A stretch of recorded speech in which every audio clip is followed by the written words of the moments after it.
আমার ভালোবাসায় যে নিজেকে উৎসর্গ করেছিল সেই মেয়েটি এখন আত্মহত্যা করছে।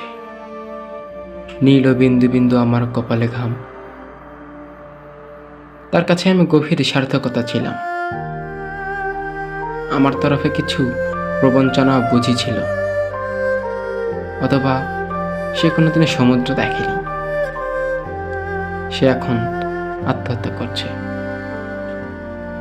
তার আঙুল কোনো নরম রক্ত, সাদা গলা এখনো বেঁচে আছে। শুধু তার চোখের পলক পড়ছে না। স্থির সম্মতির মতো অপলক আয়নায় সে এখনো বেঁচে আছে।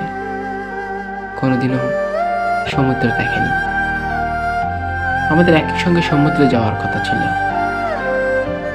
সে এখনো বেঁচে আছে। হয়তো এখনো যাওয়া যায়।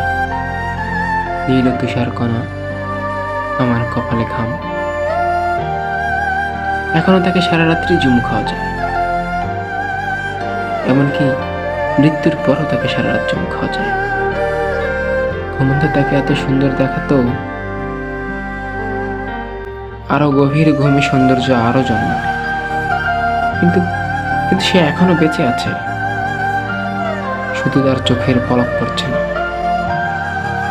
তার আঙুল কাঁপছে দ্বিধায় বিভিন্ন কোণে বসানো পাথরে। নরম রক্ত নেমে যাচ্ছে ভয়ে। সাদা গলার মধ্যে স্বচ্ছ বাতাস রাত্রি। আমি এই ঢেউ ও ঝড়ের বিপদ সঙ্গীদের কাছে কিছু না। এত ফেনা আর গভীর অন্ধকার প্রবাল দ্বীপের মধ্যে সামুদ্রিক অশ্বের রেশায় আমার নিজের ঠোঁট নিজেরই অচেনা।